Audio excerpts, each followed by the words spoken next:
ಅಂತೂ ನನ್ನ ಮೋಹದ ಜಾಲದಲ್ಲಿ ಬಂಧಿತರಾದ ನನ್ನ ಪತಿರಾಯರು ನಾನು ಹೇಳಿದಂತೆ ಕುಣಿಯುವ ಗುಲಾಮರಾಗಿದ್ದಾರೆ. ನನ್ನ ಮಾತನ್ನು ಕೇಳುವ ಹುಲಿಯಲ್ಲಿ ನಾನು ಹಾಕಿದ ಮಾರ್ಗದಲ್ಲಿ ನಡೆಯುತ್ತಿದ್ದಾರೆ. ಎಲ್ಲಿ ತಮ್ಮ ತಂಗಿ ತಂದೆಯ ಮಾತನ್ನು ಕೇಳುತ್ತಾರೆ ಅಂತ ನಾನು ಭಯಗೊಳ್ಳುತ್ತೆ. ಆದರೆ ಹಾಗಾಗಲಿಲ್ಲ. ನಾನು ಹೇಳಿದಂತೆ ಕೇಳುತ್ತಿದ್ದರೆ ನನ್ನ ಮನಸ್ಸಿಗೆ ಈಗ ಸಮಾಧಾನವಾಯಿತು. ಆದರೆ ನಿನ್ನೆ ನನ್ನ ಗಂಡನಿಗೆ ಏನು ಹೇಳಬೇಕಿಲ್ಲ ಅಂತ ನಾನು ತಿಳಿದುಕೊಂಡಿದ್ದೆ. ಏನೋ ಕುಡಿದು ಬಂದ ವಿಷಯದಲ್ಲಿ ನನ್ನ ಅಣ್ಣ ಯಾವ ಅಣ್ಣ ಅಂತ ಕನ್ವರ್ಸ್ತಾ ಇದ್ರು. ಅವರ ಮಾತನ್ನು ಕೇಳ್ತಾ ಇದ್ರೆ ಅವರ ಮನಸ್ಸಿನಲ್ಲಿ ಏನೋ ಒಂದು ರಹಸ್ಯ ಒದಗಿದೆ ಅಂತ ಹೇಗಾದರೂ ಮಾಡಿ ಆ ರಹಸ್ಯವನ್ನು ಭೇದ ಮಾಡಲೇಬೇಕು. ಇನ್ನು ನನ್ನ ಸರಸ ಸಲ್ಲಾಸಕ್ಕೆ ಅಡ್ಡಿಯಾಗಿದ್ದ ಸರಳ ಹಾಗೂ ಶಂಕರನನ್ನ ಹೇಗಾದರೂ ಮಾಡಿ ಮನೆಯಿಂದ ಹೊರಹಾಕಬೇಕು. ಅದು ಹೇಗೆ ಅಂದರೆ ಕೈಕೆಯ ಮಾತನ್ನು ಕೇಳಿ ದಶರಥ ತನ್ನ ಮಕ್ಕಳಾದ ರಾಮ ಲಕ್ಷ್ಮಣರನ್ನು ಕಾಡಿ ಬಟ್ಟಿದ ಹಾಗೆ. ಆಮೇಲೆ ಆ ಮದುವನನ್ನು ಮನೆಯಲ್ಲೇ ಇಟ್ಟುಕೊಂಡ್ರೆ ಏನೋ ಚೂರುಪ್ಪ ಕೆಲಸಕ್ಕೆ ಬರ್ತಾನಲ್ಲ, ಹಾಗೆ ಅವನ ಕೆಲಸ ಮಾಡಿಕೊಂಡು ಈ ಮನೆಯಲ್ಲಿ ಹಾಯಾಗಿ ಇದ್ದು ಬಿಟ್ರೆ ಆಯ್ತು.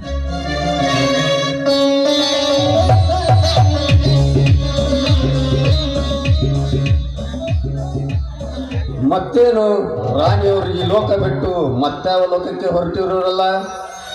ನಾನ್ಯಾವ ಲೋಕಕ್ಕೆ ಹೋಗಿ ಭೂಲೋಕವನ್ನು ಬಿಟ್ಟು ಅಂತೂ ನನ್ನ ಪತಿರಾಯರು ತಮ್ಮ ಊರಿನಲ್ಲಿ ಡಾಕ್ಟರ್ ಸೇವೆ ಸಲ್ಲಿಸುತ್ತಿದ್ದಾರಲ್ಲ, ಅದನ್ನು ನೋಡಿ ನನ್ನ ಮನಸ್ಸಿಗೆ ತುಂಬ ಸಂತೋಷವಾಗ್ತಾ ಇದೆ. ನೋಡಿ, ನಮ್ಮ ತಂದೆಯವರು ಹೇಳಿ ಇನ್ನಷ್ಟು ದುಡ್ಡನ್ನು ತರಿಸಿಕೊಂಡು ಊರಲ್ಲಿ ದೊಡ್ಡ ದವಾಖಾನೆಯನ್ನು ತೆಗೆದು ನಾವಿಬ್ಬರು ಜನಸೇವೆ ಜನಾರ್ದನ ಸೇವೆ ಅಂತ ಮಾಡಿಕೊಂಡಿದ್ದು. ಈಗ ನಿನಗೆ ಯಾವುದಕ್ಕೆ ನಾನು ಕೊರತೆ ಮಾಡಿರೋ ಚಿನ್ನ? ನನ್ನ ಓದಿಗಾಗಿ ನಿಮ್ಮ ತಂದೆಯವರು ಸಾಕಷ್ಟು ಹಣದ ಸಹಾಯ ಮಾಡಿದ್ದಾರೆ. ಅದಕ್ಕಿಂತ ನನ್ನ ನೆಚ್ಚಿನ ಮಡಿದೆಯಾಗಿ ಬಂದಿರುವೆ. ಇದಕ್ಕಿಂತ ಇನ್ನೇನು ಬೇಕೆ ಚಿನ್ನ? ಇನ್ನೇನು ಬೇಕಾಗಿಲ್ಲ ಬಿಡಿ. ಡಾಕ್ಟರ್ ಸಾಹೇಬರು ಡ್ಯೂಟಿಗೆ ಹೋಗೋ ಹೊತ್ತಾಯಿತು. ಕಾಫಿ ತೆಗೆದುಕೊಂಡು ಬರ್ತೀನಿ, ಒಂದು ನಿಮಿಷ.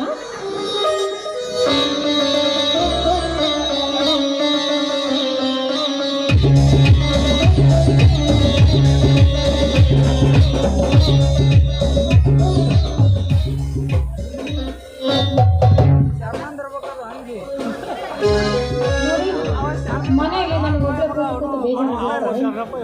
ಸಾಯಂಕಾಲ ಬೇಗ ಬರ್ತೀರಾ? ಮೂವಿಗೆ ಹೋಗೋಣ. ಚಂಚಲ, ಮಾಡಿದ ಕಾಫಿ ತುಂಬಾ ಕೈಯಾಗಿದೆಯಲ್ಲ?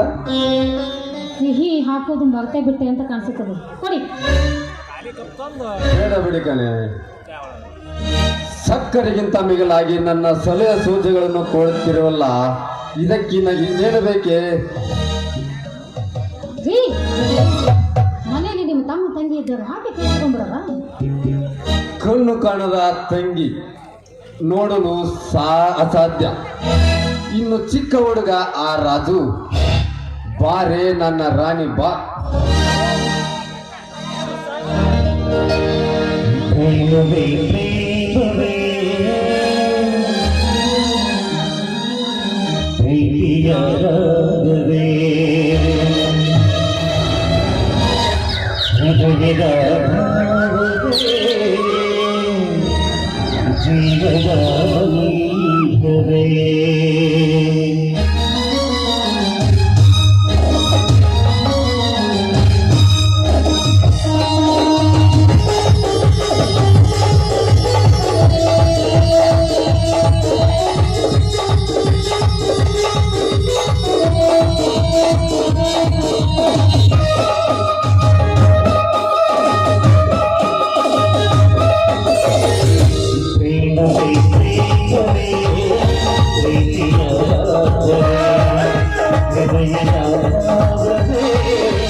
Thank you.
ಡ್ಯೂಟಿಗೆ ಹೋಗ್ತೀರಾ? ಟಾಟಾ, ನಾನಿನ್ನು ಬರ್ತೇನೆ. ಡ್ಯೂಟಿಗೆ ಲೇಟ್ ಆಗುತ್ತೆ, ನಾನು ಬರ್ತೇನೆ. ಟಾಟಾ.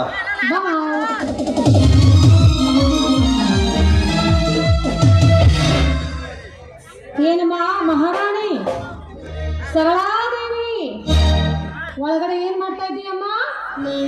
ಬರಮ್ಮ.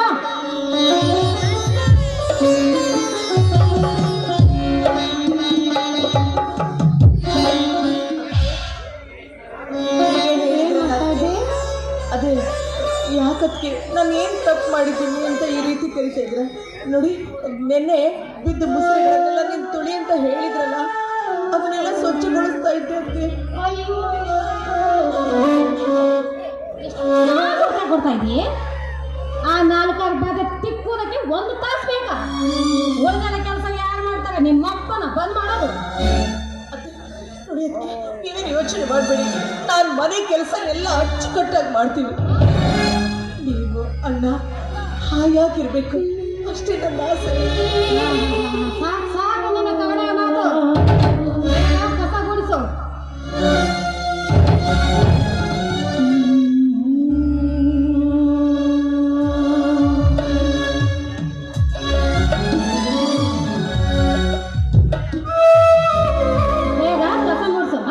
ಒಳಗೆ ಶೃಂಗಾರ ಮಾಡ್ಕೊಂಡು ಕೂತ್ಕೊಳ್ಳೋದು ಹೆಣ್ಮಕ್ಳ ಪದ್ಧತಿ ಅಲ್ಲ. ಕಸ ಗುಡ್ಸ.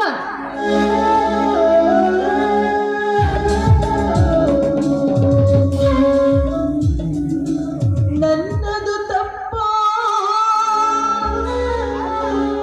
ನಿಮ್ಮದು ತಪ್ಪ, ಹೆಣ್ಣಾಗಿ ಹುಟ್ಟಿಸಿದ ಬ್ರಹ್ಮನ ತಪ್ಪು. ನನ್ನದು ತಪ್ಪು ನಿಮ್ಮದು ತಪ್ಪು, ಹೆಣ್ಣಾಗಿ ಹುಟ್ಟಿಸಿದ ಬ್ರಹ್ಮನ ತಪ್ಪು. ನನ್ನದು ತಪ್ಪು.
ಬಾಳುತ್ತಿದ್ದೆವು.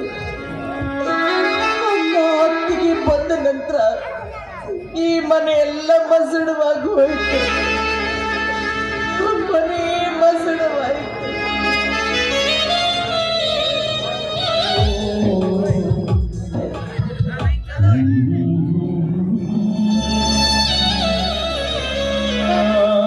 ಅತ್ತೆ, ನಾನು ಸ್ಕೂಲಿಗೆ ಹೋಗುವ ಹೊತ್ತಾಯ್ತು. ತಿನ್ನಲು ಏನಾದರೂ ಇದ್ದರೆ ಕೊಡು ಅತ್ತೆ. ನೋಡಪ್ಪ, ಈ ಮನೆಗೆ ನಿಮ್ಮ ಚಿಕ್ಕಮ್ಮ ಬಂದಾಗಿನಿಂದ ಈ ಮನೆ ಜವಾಬ್ದಾರಿ ಎಲ್ಲ ಅವರೇ ನೋಡ್ಕೋತಾರಪ್ಪ. ಸ್ವಲ್ಪ ತಾಳಿ, ಏನಾದರೂ ತಿಂಡಿ ಮಾಡಿದ್ರೆ ಕುಡಿ ಅಂತ ಹೇಳ್ತೀನಿ. ಅಕ್ಕೆ,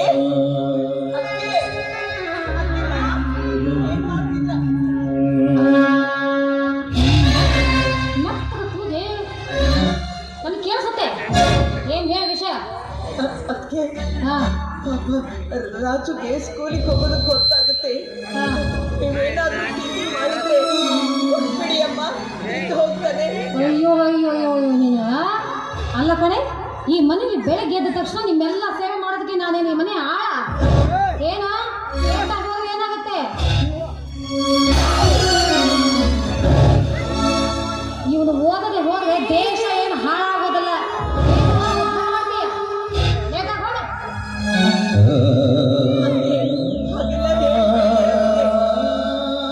ನನಗೆ ಹಸುವಾಗಿದೆ, ಊಟ ಕೊಡಿ ಅಂತ ನಾನು ಹೇಳಲ್ಲಮ್ಮ. ಪಾಪ ರಾಜು ಚಿಕ್ಕ ಮಗು ಅಮ್ಮ, ಹಸುವೆ ಅಂತ ಆಟ ಹಿಡಿದಿದ್ದಾನೆ. ಒಂದು ತನ್ನ ಕೊಟ್ಬಿಟ್ಟೆ ಕಟ್ಕೊಳ್ಳಿ ಅಮ್ಮ.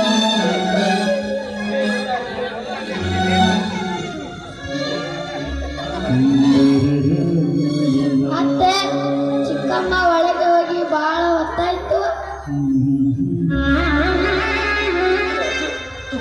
ನೋಡ್ಕಂಡ ಸಮಾಧಾನ ಮಾಡ್ಕೊ. ಚಿಕ್ಕವರಿದ್ದಾಗ ಹಸಿವನ್ನ ತಡ್ಕೊಂಡ್ರೆ ಮುಂದೆ ದೊಡ್ಡವರಾದ್ಮೇಲೆ ಯಾವ ರೋಗನೂ ಬರೋದಿಲ್ಲಂತಪ್ಪ.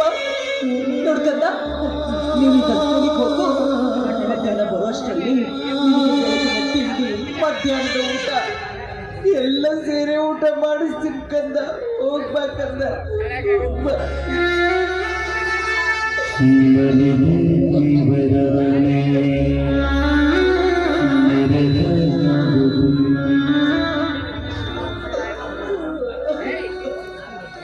ಅತ್ತೆ, ನಿಮ್ಮ ಕಣ್ಣಲ್ಲಿ ನೀರು ಬಂದರೆ ನನಗೂ ಅಳು ಬರ್ತದೆ. ನಾನು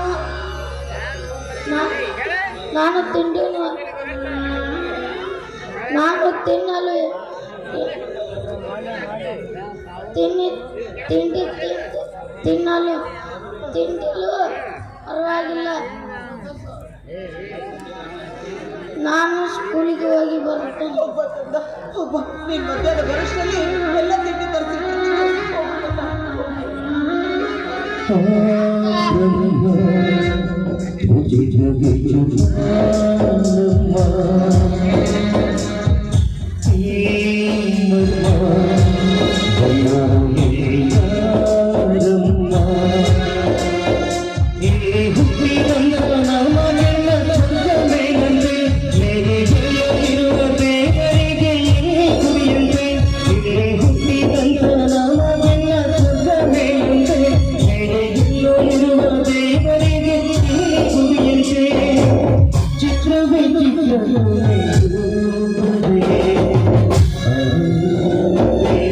ತಂಗಿ, ಇನ್ನ ನಿನ್ನ ಅತ್ತಿ ಕೈಯ ಕೆಲಸ ಮಾಡೋದು ಮುಗಿದಿಲ್ಲ ಮಾಡಿದ್ದ. ಶಂಕರಣ್ಣ, ಈಗ ಬಂದೇರಣ್ಣ? ಹೌದವ್ವ, ಈಗ ಬಂದ್ಯಾ ತಂಗಿ? ಯಾಕೆ ಕಣ್ಣು ಕೆಂಪಾಗೈತಲ್ಲ, ನಿನ್ನ ಅತ್ತಿ ಏನಾದರೂ ತೊಂದರೆ ಕೊಡ್ಲೇನ? ಎಂತ ಮಾತು ಹೇಳ್ತೀಯಣ್ಣ? ಅದಕ್ಕೆ ದೇವತೆ ಅಣ್ಣ ನನ್ನ ಪಾಲಿಗೆ. ಅದು ಕಸ ಹೊಡಿಬೇಕಾದ್ರೆ ಧೂಳು ಕಣ್ಣಲ್ಲಿ ಬಿತ್ತು ಅಂತ ಕಾಣುತ್ತೆ. ಅದಕ್ಕೆ ಕಣ್ ಕೆಂಪಾಗಿದೆ ಅಷ್ಟೇ ಅಣ್ಣ. ತಂಗಿ, ಯಾಕೆ ಮುಚ್ಚಿಡಾಕತ್ತೀವಿ? ನೀ ಏನಾನ ನಿಂದು ವಿಷಯ ಮುಚ್ಚಿಡಾಕತ್ತಿ. ಅದೇನ ಸತ್ಯವಾಗಿ ಹೇಳು. ಇಲ್ಲಿ ಕಾಯಿ ನಿನ್ನ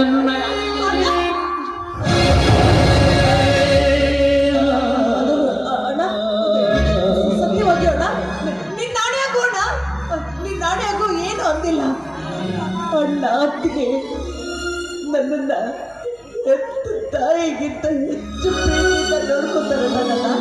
ಅಷ್ಟೇ ಅಷ್ಟೇ ಅಲ್ಲಣ್ಣ, ಈಗ ರಾಜು ಸ್ಕೂಲಿಗೆ ಹೋದ.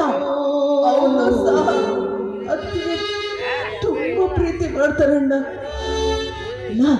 ಅಣ್ಣನಿಗಂತ ಅತ್ತಿಗೆ ಸಿರಾ ಉಪ್ಪಿಟ್ಟು ಮಾಡಿಟ್ಟಿದ್ದಣ್ಣ. ನನಗೂ ರಾಜುಗೂ ಹೊಟ್ಟೆ ತುಂಬಾ ಹಾಗೆ ತಿನ್ನಿಸ್ಬಿಟ್ಲಣ್ಣ. ರಾಜು ಸ್ಕೂಲಿಗೆ ಹೋದಣ್ಣ. ನಿಜವಾಗ್ಲು ನನ್ನ ತೊಟ್ಟು ಕೊಡ್ದವಳಣ್ಣ, ತೊಟ್ಟು ಕೊಡ್ದವಳು. ತಂಗಿ, ನೀ ಮಾತಾಡೋ ಮಾತು ನನಗೆ ಗೊತ್ತಾಗತ್ತವ. ನಿನ್ನ ಅತ್ತಿಗೆ ನೀನು ಎಷ್ಟು ಚಂದ ನೋಡ್ಕೊಂತ ಅಂತ. ಹೋಗ್ಲಿ ಬಿಡವ ತಂಗಿ.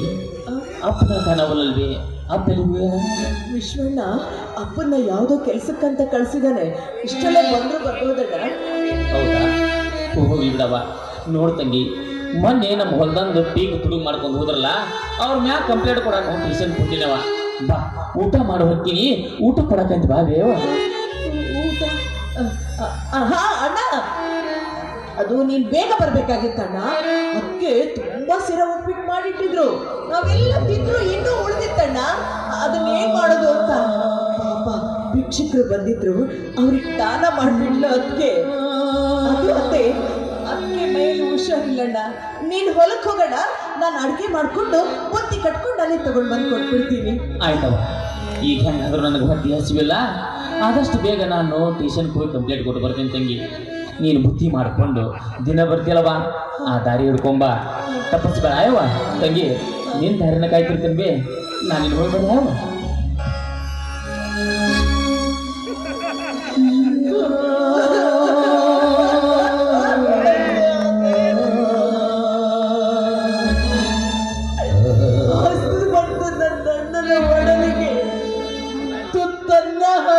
ಪಾಪಿ ಆಗ್ಬಿಟ್ನಲ್ಲ, ನನಗೆ ಸುಳ್ಳು ಹೇಳ್ಬಿಟ್ನಲ್ಲ ಅಣ್ಣ.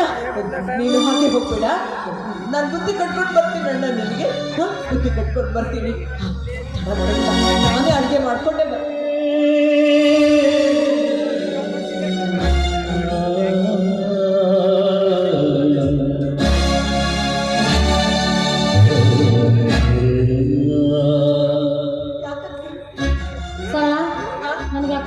ತುಂಬಾ ಸುಸ್ತು. ಅಡಿಗೆ ಮಾಡ್ಬೇಕು ಅಂದ್ರೆ ಒಂದು ಹನಿ ಕೂಡ ನೀರಿಲ್ಲ. ಹೋಗಿ ಒಂದು ಕೊಡ ನೀರು ತರ್ತೀನಿ. ಅಣ್ಣ ಪಾಪ ತುಂಬಾ ಅಸ್ತು ಮನೆಗೆ ಬಂದ. ಅದಕ್ಕೆ ಹಾಗೆ ಏನೋ ಹೊಲದ ಕಡೆ ಕೆಲಸ ಇದೆ ಅಂತ ಹೋಗ್ಬಿಟ್ಟ. ಅದಕ್ಕೆ ನೀನೇನಾದ್ರೂ ಅಡುಗೆ ಮಾಡಿ ಉಳಿದಿದ್ರೆ ನನಗೆ ಬುತ್ತಿ ಕಟ್ಕೊಡಮ್ಮ, ಅಣ್ಣನಿಗೆ ಹೋಗಿ ಕೊಟ್ಟು ಬರ್ತೀನಿ. ಆಯ್ತು ಆಯ್ತು. ನಿನ್ನೆ ಉಳಿದ ಅನ್ನ ಇದೆ, ಅದಕ್ಕೆ ಒಗ್ಗರಣೆ ಹಾಕಿ ಕೊಡ್ತೀನಿ, ಕಟ್ಕೊಂಡು ಹೋಗುವಂತೆ. ಈಗ ಹೋಗಿ ತಗೊಂಡು ಬರಲಮ್ಮ. ಒಂದು ಕೊಡ ಯಾಕೆ, 2 ಕೊಡ ತಂದ್ಕೊಡ್ತೀನಿ. ಒಂದು ಕೊಡ ತಂದ್ರೆ ಸಾಕಮ್ಮ ತಾಯಿ.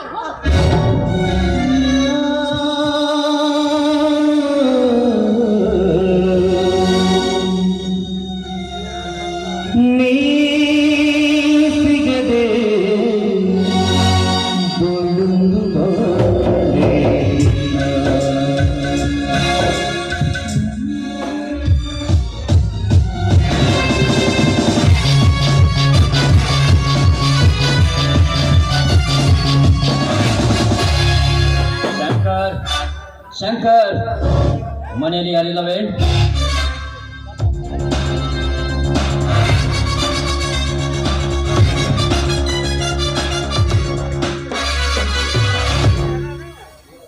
ಮನೆಯಲ್ಲಿ ನೀವು ಹೋಗ್ತಾ ಇರೋ ವ್ಯಕ್ತಿ ಇಲ್ಲ, ಇರೋದು ನಾನೊಬ್ಬಳೆ. ನನಗೆ ಶಂಕರ್ ಬೇಕಾಗಿತ್ತು. ನಾನು ಇನ್ನೊಂದು ಸರಿ ಬರುತ್ತೇನೆ. ಅದೇನದು ಮನೆಗೆ ಬಂದು ಹಾಗೆ ಮರಳಿ ಹೋಗಿ ಬಿಡೋದೇ? ನೋಡಿ, ಬಿಸಿಲು ಬೇರೆ, ಬೇಸಿಗೆ ಕಾಲ, ತಂಪಾದ ನೀರು ಕೊಡ್ತೀನಿ, ಕುಡಿದಾಗ ನಿಮ್ಮ ಹೊಟ್ಟೆಗೂ ತಂಪು, ನನ್ನ ಮನಸ್ಸಿಗೆ ತಂಪು.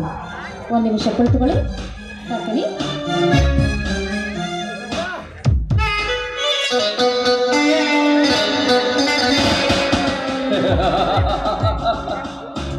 ವಿಶ್ವನ ಹೆಂಡತಿ ಇಬ್ಬರು ರಸಿಕಳು ಅಂತ ಕಾಣುತ್ತೆ.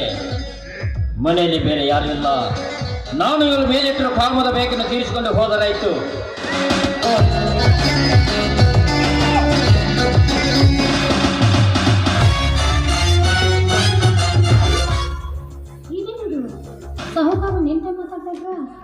ಕುಳಿತುಕೊಳ್ಳಬಾರ್ದೆ?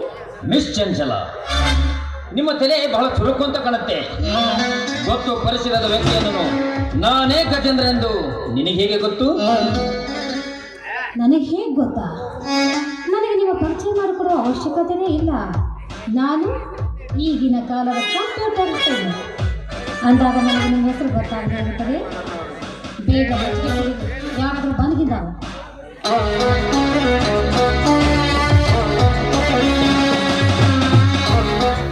ಒಂದು ಹೆಣ್ಣಿನ ಮನಸ್ಸಿಗೆ ನೋವಾಗೋದನ್ನ ಎಂದೂ ಸಹಿಸಿಕೊಳ್ಳಲಾರ ಈ ಗಜೇಂದ್ರ.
ಚಂದ್ರ, ಇನ್ನು ಮುಂದಿದ್ರೆ ನಿನ್ನ ಜೀವನ ಸರ್ವನಾಶ.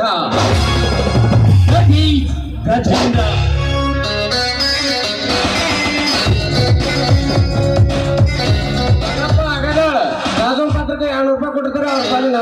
ಹೇಳ್ತೀನಿ